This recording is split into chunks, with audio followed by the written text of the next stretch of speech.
जिंदाबाद जिंदाबाद इनेलो बसपा गठबंधन जिंदाबाद जिंदाबाद जिंदाबाद बाबा साहब और साहब कांशीराम अमर रहे अमर रहे अमर रहे दाऊद बिलाल अमर रहे अमर रहे अमर रहे बहन कुमारी मायावती जिंदाबाद जिंदाबाद जिंदाबाद चौधरी ओम प्रकाश चौटाला जिंदाबाद जिंदाबाद जिंदाबाद माननीय आकाश आनंद जिंदाबाद जिंदाबाद जिंदाबाद माननीय आकाश आनंद जिंदाबाद जिंदाबाद जिंदाबाद माननीय आकाश आनंद जिंदाबाद जिंदाबाद जिंदाबाद इनेलो बसपा गठबंधन जिंदाबाद जिंदाबाद जिंदाबाद माननीय आकाश आनंद जी जोरदार ताली के साथ उनका वेलकम करें, स्वागत करें।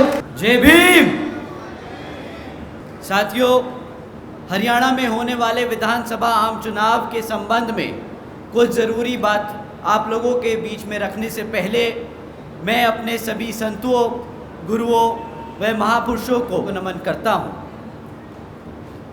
साथियों, मैं बहुजन समाज पार्टी की राष्ट्रीय अध्यक्ष व उत्तर प्रदेश की 4 बार रही मुख्यमंत्री व पूर्व सांसद आदरणीय बहन जी के नाम से लोकप्रिय बहन कुमारी मायावती जी का पूरे तहे दिल से आभार प्रकट करता हूं।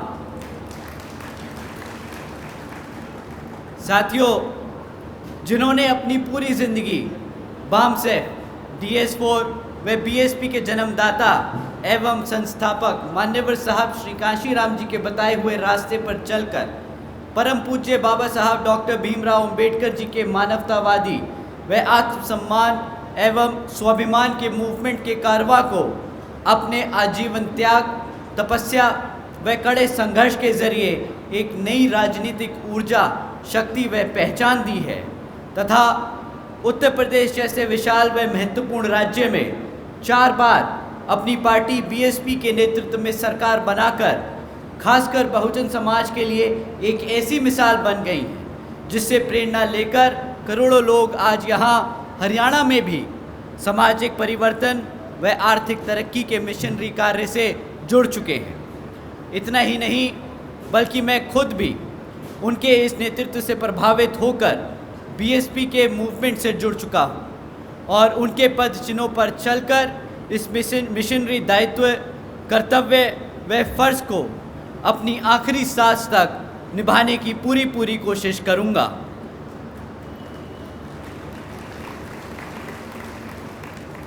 साथियों, मैं हमारे alliance partner Indian National Lokdal NLO के संस्थापक एवं पूर्व उप प्रधानमंत्री श्री चौधरी देवीलाल जी के को तहे दिल से नमन करता हूँ। साथ ही NLO के राष्ट्रीय अध्यक्ष श्री ओम प्रकाश चौटाला जी और आज हम सब के बीच में मौजूद NLO के राष्ट्रीय महासचिव और हमारे गठबंधन की ओर से हरियाणा प्रदेश के मुख्यमंत्री के उम्मीदवार श्री अभय सिंह चौटाला जी का भी तहे दिल से स्वागत और आभार प्रकट करता हूं। साथियों, आप लोगों के बीच में विधानसभा से संबंधित कुछ मुद्दे रखने से पहले साथियों, आप लोगों ने शायद सुप्रीम कोर्ट का एक अभी जजमेंट आया है SC/ST रिजर्वेशन के ऊपर, शायद आप लोगों ने उस चीज़ पे ध्यान ना दिया हो, परंतु बहन जी ने प्रेस कॉन्फ्रेंस कर इस पे अपने विचार आप लोगों के बीच में रखे। मैं उनके बात को आप लोगों के बीच में समक्ष में रखना चाहूँगा। साथियों, सुप्रीम कोर्ट का जो जजमेंट अभी आया है उसके तहत जो SC/ST में जो जातियाँ हैं उनको रिजर्वेशन देने का अधिकार जो आज तक पार्लियामेंट और राष्ट्रपति के पास हुआ करता था वो आज उनसे छीनकर राज्य की सरकारों को देने का काम कर दिया गया। साथियों, इससे हमारे सभी SC/ST भाइयों का जो नुकसान है वो आप लोगों के बीच में मैं रखता हूँ। साथियों, जब ये जजमेंट दिया जा रहा था तब माननीय सुप्रीम कोर्ट ने सभी राज्य की सरकारों से अपने वकीलों को कहा था कि भाई आप लोग अपने वकील हमारे सामने लाएं और अपना प्रस्ताव रखें, अपनी मुद्दे रखें, अपनी बात रखें कि इस जजमेंट पे हम अपना डिसीजन लें, उससे पहले आप अपनी बात बताएं कि आपका क्या कहना है। साथियों, कांग्रेस के वकील वहाँ मौजूद थे, भाजपा के वकील मौजूद थे, और उस जजमेंट से पहले किसी भी एक पार्टी के वकील ने उस जजमेंट पे अब हमारे SC ST भाइयों का हित में एक भी शब्द नहीं बोला।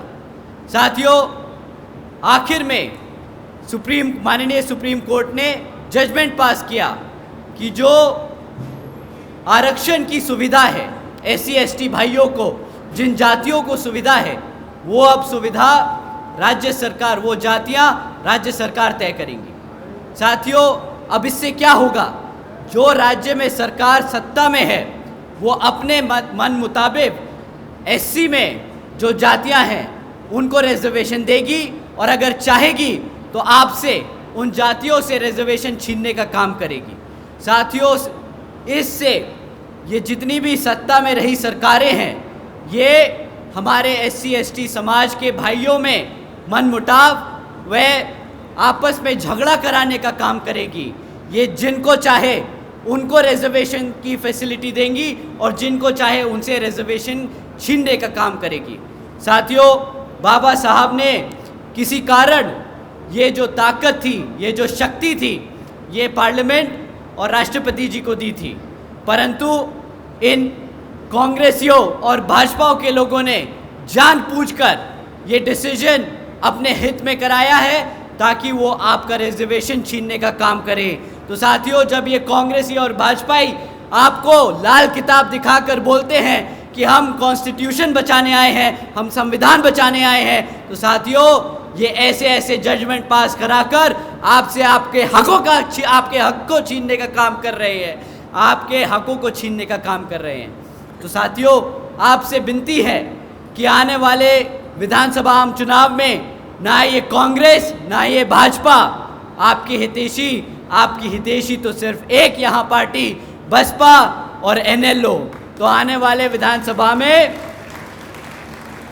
आप हमारे श्री अभय सिंह चौटाला जी को मुख्यमंत्री बनाकर इन सब को खदेड़ बहार कर यहाँ पर अपने हितों को सुरक्षित करने का काम करें। साथियों, पिछले 10 सालों से यहाँ हरियाणा प्रदेश में भाजपा की सरकार आसीन है, और पिछले 10 सालों में इन्होंने कई विरोधी काम, जनता विरोधी, किसान विरोधी, दलित, SC ST विरोधी काम करे हैं। परंतु अब विधानसभा आम चुनाव सर पर हैं तो ये आप लोगों के बीच में आकर आपसे वोट मांगने का काम करेंगे। परंतु इस बारी आप सबको वोट डालने से पहले इनसे कुछ ज़रूरी मुद्दों पर सवाल करने हैं। मैं साथियों आपसे जाति और धर्म के आधार पर सवाल करने को नहीं कहूँगा। मैं आपसे कहूँगा कि आप इनसे शिक्षा पे, रोज़गार पे और बढ़ती हुई महंगाई पे सवाल करें।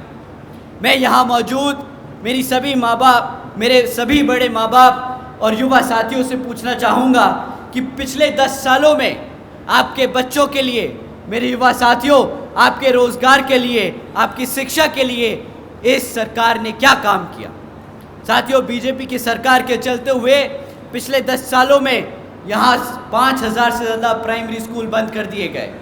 एक तरफ बच्चों की पढ़ने की संख्या बढ़ रही है और दूसरी तरफ ये भाजपा की सरकार आपके प्राइमरी स्कूल बंद कर रही है ताकि आपके बच्चे शिक्षा ना हासिल कर सकें। साथियों, एक तरफ सरकार के पास हरियाणा में 2200 सीनियर स्कूल हैं, उनमें से 1000 से ज़्यादा स्कूलों में प्रिंसिपल तक नहीं है। साथियों, अब आप ही बताइए कि जिन बच्चे इन सरकारी स्कूलों में पढ़ रहे हैं, अगर उन स्कूलों में शिक्षक नहीं होंगे तो आपको क्या लगता है कि आपके बच्चे कभी पढ़ लिख पाएंगे? बताइए, आपके बच्चे पढ़ लिख पाएंगे? जब बच्चे आपके पढ़ेंगे लिखेंगे नहीं तो क्या करेंगे? इन लोगों की गुलामी ही करनी पड़ेगी। ये साथियों आपके बच्चों को शिक्षा से दूर रखकर आपको गुलाम बनाने का काम कर रहे हैं पिछले 10 सालों से। समय आ गया है इनको खदेड़ बहार कर यहाँ पर श्री अभय सिंह चौटाला जी को मुख्यमंत्री बनाकर अपने भविष्य को सुरक्षित करने का। साथियों, इनकी सरकार के चलते हुए पिछले 10 सालों में कोई भी ऐसा सरकारी डिपार्टमेंट की परीक्षा नहीं है जिसके पेपर लीक ना हुए हो। साथियों, हकीकत तो ये है कि बीजेपी हो या कांग्रेस, यहाँ दोनों ही पार्टियाँ हमारे बच्चों के भविष्य के साथ खिलवाड़ कर रही है। एक सरकार में रहकर कुछ नहीं करती तो दूसरी विपक्ष में बैठकर उसको इन मुद्दों पर घेरती नहीं। तो साथियों, अब यही बात अब आप ही बताइए कि क्या इनको कोई भी इन दोनों में से किसी भी पार्टी को सत्ता में आने का हक है कि नहीं। मुझे नहीं लगता साथियों कि इन्होंने आपके भविष्य के साथ कोई अच्छा काम किया है। साथियों, एक तरफ भाजपा और कांग्रेस है जो बीजेपी विरोधी नीतियों पर चल रही है, और दूसरी तरफ हमारी आदरणीय बहन कुमारी मायावती जी की नीतियां हैं जिसके तहत चलकर बीएसपी ने यूपी में सावित्रीबाई फुले बालिका आशीर्वाद योजना चलाई थी, जिसके तहत 7 लाख से ज़्यादा बच्चियों को 12वीं तक की शिक्षा प्राप्त करने हेतु 600 करोड़ से ज़्यादा लागत इन बच्चियों को अपने पैरों पर खड़ा कर एक उज्जवल भविष्य देने का काम किया था। इतना ही नहीं साथियों, आदरणीय बहन जी ने अपने शासनकाल में 6 engineering colleges, 2 homeopathic colleges, 24 polytechnic colleges, 2 paramedical colleges, 6 universities, 200 से अधिक इंटर व डिग्री कॉलेजेस, 100 से अधिक ITIs, 550 से ज़्यादा हाई स्कूल और 5,500 से ज़्यादा प्राइमरी स्कूल्स बनाने का काम किया। साथियों, इतना ही नहीं बल्कि बहन जी ने हॉस्टल्स में गरीबों वंचितों के बच्चों के लिए 27% आरक्षण का इंतज़ाम भी सुनिश्चित किया। साथियों, लिस्ट इतनी लंबी है कि आपको बताते बताते मेरा गला और दिन का शाम हो जाएगा, परंतु ये लिस्ट ख़त्म नहीं होगी। इसी तरह आज से 5 साल बाद जब हम दोबारा आप सबके बीच में चुनाव की जनसभा करने आएंगे, तब भी मेरा गला सूख जाएगा ये लिस्ट बताते हुए कि किस तरह अभय सिंह चौटाला जी ने यहाँ पर आपके हरियाणा प्रदेश में हज़ारों स्कूल, हज़ारों कॉलेजेस खोल दिए और आपके भविष्य को सुरक्षित किया। साथियों, बीजेपी की सरकार ने पिछले 10 सालों में यहाँ हरियाणा में आपके बच्चों के रोजगार के लिए क्या किया है। साथियों, ये इस कदर आप लोगों के बच्चों को बर्बाद करने पे तुले हुए हैं कि आज हरियाणा में 40% युवा बेरोजगार घूम रहा है। इतना ही नहीं साथियों, बीजेपी के पिछले 10 साल के शासनकाल में 10 साल लगातार सत्ता में रहने के बाद यहाँ पर 2 लाख सरकारी पद खाली पड़े हैं। तो एक तरफ हमारा हरियाणा प्रदेश का युवा बेरोजगार घूम रहा है, रोजगार ढूंढता फिरता दर बदर घूम रहा है, और इनके पास 2 लाख पद खाली पड़े हैं, परंतु आज तक इनमें से किसी की भी इतनी इच्छा नहीं हुई कि उठ के वो 40% युवा को रोजगार देकर ये 2 लाख सरकारी नौकरी तो दे सके। साथियों, आप जानते हैं क्यों ये आपको सरकारी नौकरी नहीं देना चाहते, आपके युवाओं को सरकारी नौकरी क्यों नहीं देना चाहते। साथियों, ये आपको अगर सरकारी नौकरी देंगे तो आपको आरक्षण देना पड़ेगा, परंतु ये क्या कर रहे हैं, कौशल विकास निगम जैसी योजनाएं चला रहे हैं जिसके तहत ये जितनी भी परमानेंट पक्की नौकरियां हैं उनको कच्ची नौकरी देकर आपको आरक्षण से दूर रखने का काम कर रहे हैं। साथियों, एक तरफ बीजेपी की सरकार ऐसे काम कर रही है और दूसरी तरफ हमारे लोग को गरीब और कमज़ोर बना रही है, और दूसरी तरफ कांग्रेस इन भाजपा के लोगों को सत्ता में रहकर, ऑपोजिशन में रहकर घेरने का काम नहीं कर रहे, इनको सड़क पर उतरकर इन ऐसे मुद्दों पे घेरने का काम नहीं कर रहे। दूसरी तरफ आदरणीय बहन कुमारी मायावती जी ने अपने 5 साल के शासनकाल में साथियों, उन्हीं 5 साल के शासनकाल में 90,000 से ज़्यादा अधिक शिक्षकों को रोजगार दिया था, 1 लाख से अधिक सफाई कर्मचारियों को नौकरी दी थी, 2 लाख से अधिक जवानों को पुलिस फोर्स में भर्ती किया था, और 30 लाख से अधिक अपर कास्ट समाज के कमज़ोर वर्ग के विभिन्न साथियों को सरकारी नौकरी देने का काम किया। साथियों, जिसके दिल में इच्छा हो अपने समाज को खड़ा करने के लिए, जिसके मन में मेहनत करने की इच्छा हो कि उनका वर्ग आगे बढ़े, वो मौके या वो बहाने नहीं ढूंढता, वो समय पे जब मौका मिले तब अपने समाज के लिए काम करने का काम करता है, तभी इतने सारे लोगों को नौकरी मिल पाती है। साथियों, इतना ही नहीं बल्कि बहन जी के शासनकाल के दौरान बसपा की सरकार ने कृषि एवं संबंधित कार्यों में मिनिमम वेज 55 रुपये से बढ़ाकर 100 रुपये प्रतिदिन कर दी थी। इतना ही नहीं बल्कि उन्होंने क्रीमी लेयर की वार्षिक आय को भी 3 लाख रुपए से बढ़ाकर 5 लाख रुपए कर दिया था। साथियों, बहन जी ने हमारे किसान भाइयों के लिए रातों रात गन्ना के दाम दुगने कर दिए थे। एक तरफ ये भाजपा और कांग्रेस वादा करती है कि हम किसानों के लिए एमएसपी लाएंगे। 10 साल से सत्ता में रही दोनों पार्टियां और आज तक यहाँ का किसान गरीब और बेलचार घूम रहा है। आज तक ये किसान 700 से ज़्यादा किसानों को अपनी बलिदान देनी पड़ी ताकि वो अपने एक काले 3 काले कानूनों को दूर रख सके। साथियों, ये है असली सरकार, ये है भाजपा और कांग्रेसियों के असली चेहरे। साथियों, एक वो सरकार थी श्री ओम प्रकाश चौटाला जी की, जो सीने पे चढ़ के मोहल्ले मोहल्ले में घूम के आपके परेशानियों को सुनकर आपकी परेशानियों को दूर करने का काम कर रहे थे। तो बताइए कि आप चाहते हैं दोबारा से आपका नेता मोहल्लों में घूम घूम कर आपकी तकलीफों को दूर करे? हाथ उठा के बता दीजिए आप चाहते हैं ये। तो समय आ गया है हाथी और आईने के सामने वाला बटन दबाकर हमारे आदरणीय अभय सिंह चौटाला जी को मुख्यमंत्री बनाने का। साथियों, तीसरा सबसे बड़ा मुद्दा महंगाई का। एक तरफ साथियों ये भाजपा के लोग बोलते थे कि हम महंगाई खत्म कर देंगे, गैस का सिलेंडर लेके सड़कों पे दर बदर घूमते थे, छाती पीटते थे कि हाँ भाई महंगाई बहुत ज़्यादा हो गई है, गैस का सिलेंडर 500 पार हो चुका है। अब 10 साल बाद ना इनके मुंह से महंगाई के शब्द निकलते हैं, ना इनसे रोजगार के लिए शब्द निकलते हैं। अब चुनाव सर पर है तो क्या कहते हैं, लोन माफ कर फिर रहे हैं। साथियों, आज ये चौड़ के बोलते हैं कि हमने 80 करोड़ जनता को मुफ्त में राशन दिया। मैं यहाँ बैठी मेरी जनता से पूछता हूँ, अगर आप बताइए समझदार, इतनी सी समझ है इन सरकारों में, भाजपा और कांग्रेसियों में अगर इतनी सी भी समझ है तो ये भाषण में कभी इस चीज़ का इस्तेमाल नहीं करते। ये कभी नहीं बोलते कि 80 करोड़ जनता को गरीबी रेखा से नीचे धकेल दिया है और उन्हें हमें मुफ्त में राशन देना पड़ रहा है। साथियों, अगर भाजपा की सरकार 2014 में जो वादा किया था कि सालाना 2 करोड़ नौकरी देंगी, अगर वो नौकरी दे देती तो आज हमारे मेहनती भाइयों का टैक्स का पैसा इन फ्री में राशन देने की स्कीमों पे नहीं लगता, बल्कि यहाँ रोज़गार देने में लगता और हमारा किसान, हमारा युवा वर्ग महीने का 2000 रुपये का 1000 रुपये का राशन डोलता नहीं घूमता, बल्कि महीने का कम से कम 20,000 रुपया कमाता और साल का 2.5 लाख रुपया कमाता और अपने माँ बापों का गर्व से सर ऊंचा करता और बताता कि मैं भी एक मेहनती लड़का हूँ, मैं भी पढ़ा लिखा बच्चा हूँ।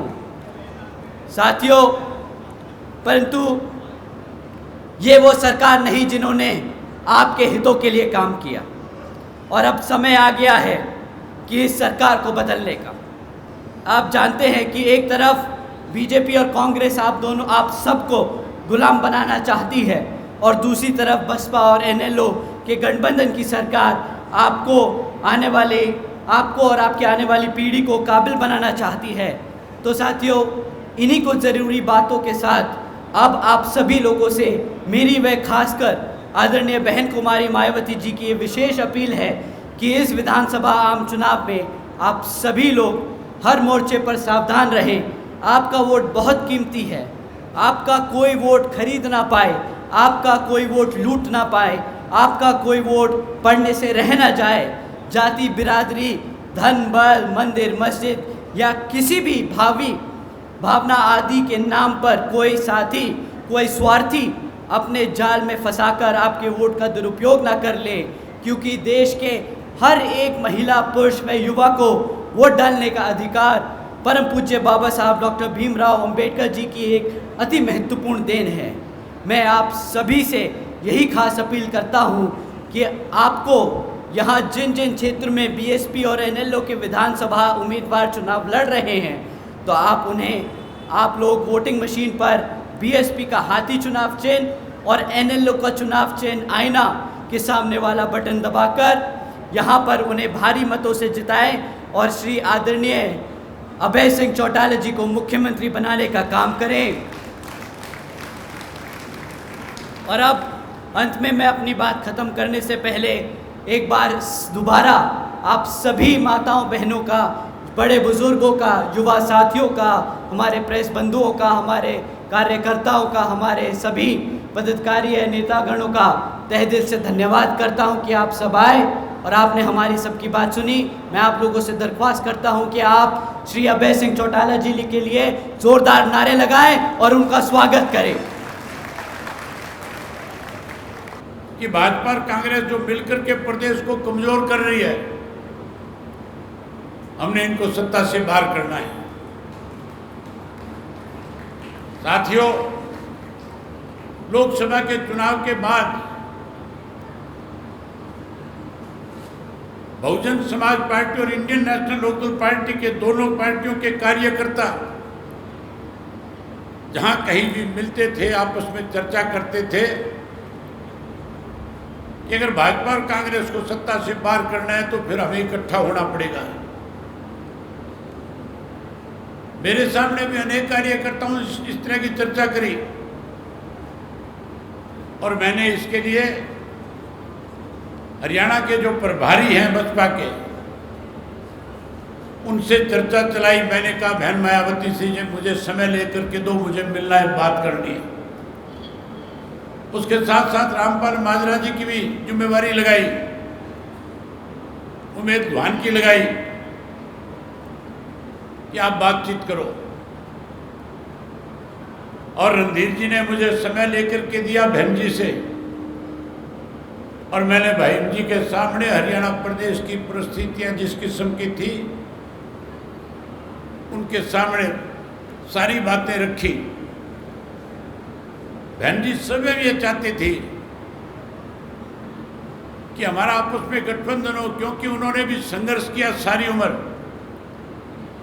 और इंडियन नेशनल लोकदल पार्टी ने भी चौधरी देवीलाल जी के नेतृत्व से लेकर के चौधरी ओम प्रकाश चौटाला की अगुवाई तक लगातार लड़ाई लड़ने का काम किया, नेतृत्व संघर्ष करने का काम किया। और बहन जी ने संघर्ष करके न केवल यूपी के गरीब आदमी को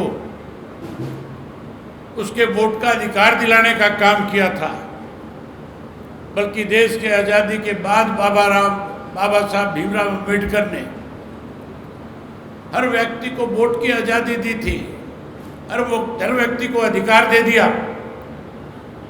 लेकिन सही मायने में अगर गरीब आदमी को वोट डालने का अधिकार किसी ने दिलाया तो उस शख्स का नाम बहन मायावती जी है। उन्होंने लंबे समय तक साहब काशीराम जी के नेतृत्व में आंदोलन किया, लड़ाई लड़ी।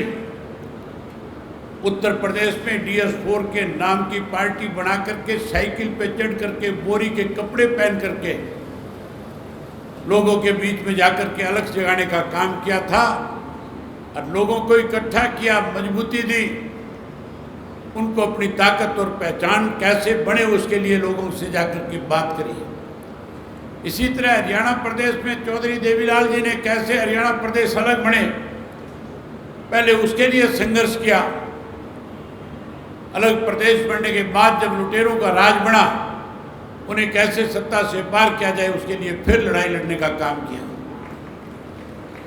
हमने भी चौधरी देवीलाल और चौधरी ओम प्रकाश चौटाला के दिखाए हुए रास्ते पे चल के लगातार हरियाणा प्रदेश के लोगों के साथ न्याय हो, किसान की अनदेखी ना हो। चाहे कोई भी आंदोलन सरकार के खिलाफ इस प्रदेश में था, पिछले 10 वर्षों में लगातार इंडियन नेशनल लोकदल पार्टी का एक कार्यकर्ता उस आंदोलन का हिस्सा बनकर के भारतीय जनता पार्टी के गलत निर्णयों को वापस लेने पे मजबूर करता रहा। अगर आप चाहते हो कि भारतीय जनता पार्टी और कांग्रेस प्रदेश से बाहर रहे, बीजेपी सत्ता से बाहर हो और कांग्रेस सत्ता में वापसी ना करे, याद करो कांग्रेस के 10 साल का कुशासन किस तरह के हालात 10 साल में रहे थे, किस तरह से गरीब लोगों पे, मजदूरों पे, छोटे लोगों पे, छोटी जाति के लोगों को दबाया और कुचला जाता था, कैसे शहर छोड़ करके, गांव छोड़ करके बाहर जाने पे मजबूर किया जाता था, किस तरह के अत्याचार होते थे, कैसे किसान की जमीन 72,000 एकड़ जिसको दफा 6 और 4 के नोटिस दे करके गरीब आदमी, किसान आदमी को बेचने पे मजबूर कर दिया था, जो जमीन लूट करके बिल्डरों को सौंप दी गई थी और बिल्डरों को सौंप करके कहीं ना कहीं किसान को कमजोर करने का काम किया था। अब समय आ गया उस कांग्रेस को भी सबक सिखाने का, और समय आ गया इस भारतीय जनता पार्टी को, जिसने महंगाई बढ़ाई, बेरोजगारी बढ़ाई, जिसने भ्रष्टाचार बढ़ाया, जिसने नशा बढ़ाया और जिसने उसके साथ साथ अपराध की दुनिया खड़ी करने का काम हमारे प्रदेश में किया। ऐसे लोगों को सबक मिले, इसके लिए साथियों बहुजन समाज पार्टी और इंडियन नेशनल लोकदल पार्टी का जो भी उम्मीदवार आपके बीच में बन करके आए, आप उसके पक्ष में अपना वोट डाल करके प्रदेश के अंदर अपनी सरकार बनाने का काम करना। बड़ी हैरानी की बात है, अभी हिसाब किताब की बात चल रही थी, आजकल अखबारों में रोजाना खबरें छपती है। भूपेंद्र सिंह हुड्डा, उसका लड़का, कांग्रेस के छुटपैये नेता भी कहते हैं कि हमने हिसाब मांगा है 10 साल का भाजपा से। ये तो भारतीय जनता पार्टी के लोग कमजोर हैं, इन्होंने तो भाई कांग्रेस के साथ हाथ मिला रखा है। दोनों लोग पिछले 20 वर्ष से प्रदेश को लूट रहे हैं। 10 वर्ष में कांग्रेस पार्टी के राज के अंदर किस तरह से हरियाणा के लोगों को लूटने का काम किया था, आप आने वाले समय में बहुजन समाज पार्टी और इंडियन नेशनल लोकदल गठबंधन की सरकार बनाओ, हिसाब तो हुड्डा का 10 वर्ष का मैं करने का काम करूंगा। हम हिसाब मांगेंगे नहीं, हम तो हिसाब करेंगे, और ऐसा हिसाब करेंगे कि 3 पीढ़ियां याद रखेगी कि लुटेरों के साथ क्या होता है। जहां 10 वर्ष का हिसाब हुड्डा से मांगेंगे, वहीं साथियों जिस तरह से भारतीय जनता पार्टी ने 10 वर्ष में हमें सड़कों पे खड़े होकर के लड़ने के लिए मजबूर किया, जिस तरह से दोनों हाथों से प्रदेश को इन लोगों ने लूटा, हिसाब इनका भी करेंगे। इनके खिलाफ भी कार्रवाई करवाएंगे। जिन जिन लोगों ने शामिल होकर के प्रदेश के लोगों के साथ, इनका हिसाब तो जाट आरक्षण आंदोलन के दौरान जो हमारे 32 नौजवान बेकसूर मारे थे, जिसके लिए भारतीय जनता पार्टी दोषी है, वहां से शुरू करने का काम करूंगा। उसके बाद जिस तरह से इन्होंने एक वो थे ना संत रामपाल, उस रामपाल के डेरे पे चढ़ाई करके 6 अनुयायियों को मारने का काम किया था, उसका हिसाब भी लेंगे। उसके बाद जिस तरह से इन्होंने पंचकूला के अंदर डेरा प्रमुख के प्रेमियों को बुला करके 40 से ज्यादा को मौत के घाट उतारा था, उसका हिसाब भी करना है। 750 किसानों को शहादत देने पे मजबूर किया था, उसका हिसाब भी लेना है कि नहीं लेना है।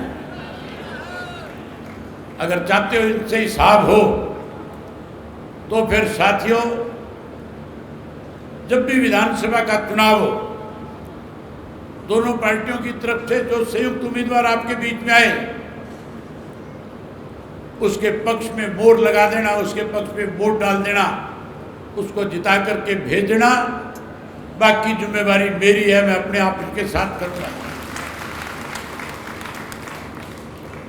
बड़ी हैरानी की बात है, आजकल रोज नए नए वायदे किए जाते हैं। मुख्यमंत्री रोज रोज नई घोषणाएं कर रहा है, पिछले मुख्यमंत्री के फैसले पलट रहा है, फैसले पलटे जाते हैं। अगर कांग्रेस का राज जाए, बीजेपी का राज आए, कांग्रेस के गलत किए हुए कामों का फैसला पलटना चाहिए।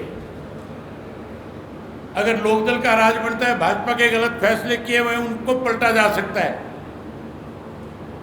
ये पहली दफा देख रहा हूं देश में कि भारतीय जनता पार्टी का मुख्यमंत्री पहले वाला जो फैसले ले रहा था, अब उसी पार्टी का दूसरा जब मुख्यमंत्री बनकर के आया, उसके फैसले पलटने का काम कर रहा है।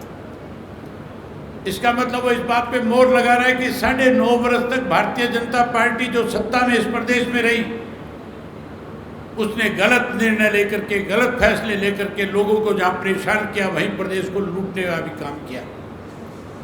वो तो सभी भी इस बात पे मोहर लगा रहे हैं कि हमने इस देश को 10 वर्षों में लूट के, प्रदेश को लूट के खाने का काम किया है। साथियों, नए नए वायदे किए जाते हैं भाजपा की तरफ से, कांग्रेस की तरफ से। भूपेंद्र सिंह हुड्डा वायदा कहता है, उसका बेटा भी कहता है 6,000 रुपये बुढ़ापा पेंशन कर देंगे। 10 साल मुख्यमंत्री रहा था, किसने रोका था? एक नया पैसा नहीं बढ़ाया था। तब याद नहीं आए थे बुजुर्ग। अब कैसे सत्ता की कुर्सी तक पहुंचा जाए, इसके लिए 6,000 का लालच देने का काम करता है। चौधरी ओम प्रकाश चौटाला कहते थे, नरवलगढ़ वही जाएगा जिसको जाने की बाण है। ये पेंशन वही बढ़ाएगा जिसने पेंशन बढ़ाई थी। ये पेंशन चौधरी देवीलाल ने बढ़ाई थी और चौधरी देवीलाल की नीतियों को आगे बढ़ाएंगे। और उनकी नीतियों को आगे बढ़ाते हुए जिस दिन आप सत्ता में ले आओगे, उसी दिन पहली कलम के साथ बुजुर्गों की पेंशन 7500 रुपया करने का काम करेंगे। जहाँ 7500 रुपया पेंशन करेंगे, वहीं अब तो केंद्र की, प्रदेश की सरकारों का निर्णय है कि आयु सीमा 60 की बजाय रिटायर्ड कर्मचारी की जब 58 वर्ष कर दी, तो फिर हम अपने बुजुर्गों को भी पेंशन 60 के बजाय 58 वर्ष के हो जाएंगे, तभी से देना शुरू कर देंगे। वहीं उसके साथ साथ आज हर नागरिक की जरूरत है, हमें 4 चीज सबसे पहले चाहिए। आज हमारे बच्चों को शिक्षा प्राप्त करने से रोकने के लिए स्कूल बंद किए जा रहे हैं। आनंद साहब ने किस तरह बड़े विस्तार के साथ आपके सामने बताया कि प्राइमरी स्कूल बंद कर दिए, मिडिल स्कूल बंद कर दिए, हाई स्कूल बंद कर दिए, कॉलेज बंद कर दिए। कैसे प्राइवेट लोगों के हाथ में शिक्षा दी जा रही है ताकि प्राइवेट लोग शिक्षा को लूटने का काम करें। हमारा फैसला है, अगर आपने सरकार बनाई तो प्रदेश के हर नागरिक को, हर उस बच्चे को जो स्कूल जाने लायक हो जाएगा और अपनी कॉलेज की पूरी पढ़ाई नहीं कर लेगा, तब तक उसकी शिक्षा मुफ्त में देने का काम करेंगे। चाहे वो किसी इंस्टीट्यूट में पढ़े। हरियाणा का बच्चा अगर दिल्ली में जाकर के दाखला लेगा, हम दिल्ली में भी उसकी फीस भरने का काम करेंगे। हम अपने बच्चों को अच्छी शिक्षा मिले, उसके लिए विदेश भी अगर पढ़ने जाएगा तो भी उसकी शिक्षा का इंतजाम करके देने का काम करेंगे। जहाँ मुफ्त शिक्षा देंगे, वहीं साथियों आजकल सारे एक शोर मचाते हैं। कोई कहता है 200 यूनिट बिजली मुफ्त दूंगा, कोई कहता है 300 दूंगा। मैं तुम्हारे सामने उदाहरण हूँ। मेरे अपने घर का बिजली का बिल 2.5 से 3 लाख रुपए आता था। मैं बड़ा परेशान था कि बिजली का बिल अगर तेरा इतना है तो गरीब आदमी तो बिजली का बिल भर ही नहीं सकता, उसकी हालत और ज़्यादा खराब हो रही होगी। मैंने पूछा कि इससे कैसे छूट मिले, कैसे मुक्ति मिले। मुझे किसी ने आकर के बताया कि आजकल सौर ऊर्जा का जमाना है, आप अपने घर पे सोलर पैनल लगवाओ जिससे आपकी बिजली मुफ्त हो जाएगी। 80% पैसा केंद्र की सरकार की तरफ से आता है, 20% पैसा भरना पड़ेगा। मैंने जैसे तैसे जुगाड़ करके 20% पैसा भरकर सोलर पैनल लगा लिए। जब मैंने पैनल लगा लिए तो आपको सुनकर के हैरानी होगी, अगले महीने मेरे बिजली का बिल जो है 0 आया। 80% सरकार की तरफ से दिया जाता है। आप सरकार बनाओ, 80% केंद्र की सरकार का और 20% बहुजन समाज पार्टी और इंडियन नेशनल लोकदल पार्टी की सरकार की तरफ से दे करके हर घर पे सोलर का पैनल लगा देंगे और हर घर में मुफ्त बिजली देने का काम करेंगे। जब बिजली मुफ्त देंगे, वहीं चौटाला साहब जो मुख्यमंत्री थे पीने का स्वच्छ पानी मुफ्त में मिला करता था, आजकल पैसे लगते हैं। पीने का पानी भी मुफ्त देंगे और उसके साथ साथ कोई 25 लाख की बात करता है, कोई 15 लाख की बात करता है, कोई 5 लाख की बात करता है। अलग अलग योजनाओं के तहत कहते हैं कि कोई बीमार हो जाएगा, उसके इलाज के लिए हम सरकार की तरफ से पैसा देंगे। एक नया पैसा भी हरियाणा का नागरिक का हरियाणा में इलाज करने पे नहीं लगेगा, सारा मुफ्त में देंगे, मुफ्त में इलाज कराएंगे। वहीं उसके साथ साथ महंगाई बढ़ गई। महंगाई की हालत ऐसी है, गैस का सिलेंडर बीजेपी वाले लेके घूमते थे, कहते थे महंगाई बढ़ गई। कभी पेट्रोल के रेट के ऊपर आंदोलन करते थे। कांग्रेसी कहते हैं 500 रुपये का गैस का सिलेंडर कर देंगे, कीमत 250 रुपये है। आप सरकार बनाओ, हर घर में महीने की पहली तारीख को सरकार की तरफ से गैस का सिलेंडर मुफ्त में देने का काम करेंगे। वहीं उसके साथ साथ गृहिणी की रसोई बढ़िया चले, 1100 रुपया अलग से देंगे ताकि माताओं और बहनों को रसोई का पैसा न मांगना पड़े। बेरोजगारी बढ़ गई। आज हालात इस किस्म के हैं कि हरियाणा प्रदेश के बच्चे बेरोजगारी बढ़ने की वजह से मजबूर होकर के अपनी ज़मीन बेच करके विदेशों को पलायन कर रहे हैं, जा रहे हैं। हम पलायन रोकेंगे, रोजगार देंगे, उनके लिए अच्छे फैसले लेकर के, अच्छी स्कीमें बना करके जहाँ बच्चों को रोजगार देंगे। वही कानून के तहत हर घर से एक पढ़े लिखे नौजवान बच्चे को, चाहे वो बेटी है बेटा है, उसको सरकारी नौकरी देने का काम करेंगे। जो बच्चा नौकरी से रह जाएगा उसे मायूस नहीं होने देंगे। उस बच्चे को 21,000 रुपया बेरोजगारी सम्मान भत्ता देने का काम करेंगे। वहीं उसके साथ साथ कर्मचारी जो है, जो रिटायर्ड हो गए, लगातार इस बात को लेकर के सड़कों पे है कि हमारी ओल्ड पेंशन स्कीम को लागू किया जाए। हुड्डा भी उनको कहता है कि मैं तुम्हारी पेंशन बहाल कर दूंगा, जो ओल्ड पेंशन स्कीम है उसको लागू कर दूंगा।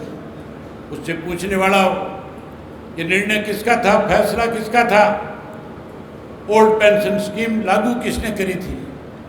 ये कानून किसने बनाया था?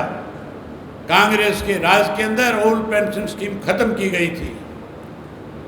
अगर इसको कोई दोबारा बहाल कर सकता है, आप लोगों के वोट की ताकत की वजह से जो बहुजन समाज पार्टी और इंडियन नेशनल लोकदल पार्टी सत्ता में आएगी, हम पहली कलम से ओल्ड पेंशन स्कीम लागू करने का काम करेंगे। वहीं उसके साथ साथ आज मुख्यमंत्री का बयान पढ़ रहा था, कह रहा था 30 गज का प्लाट शहर में रहने वालों को दूंगा, 50 गज का प्लाट जो बड़ा गांव है उसमें रहने वाले को दूंगा, 100 गज का प्लाट जो न्यूनतम गांव है, छोटे गांव है, वहां दूंगा। इनसे पूछने वाला हो, बात प्लाट देने की करते हो, भेदभाव करते हो। हमने अपने राज में 100 गज के प्लाट दिए थे, अब फिर राज बना दो। राज बनाने के बाद हर भूमि इनको, हर गरीब आदमी को, चाहे वो किसी भी जाति से संबंध रखता होगा, जहाँ हम 100 गज का प्लाट देंगे, वहीं उसके साथ साथ पक्का मकान बना करके चौधरी देवीलाल आवास योजना के तहत देने का काम करेंगे। साथियों,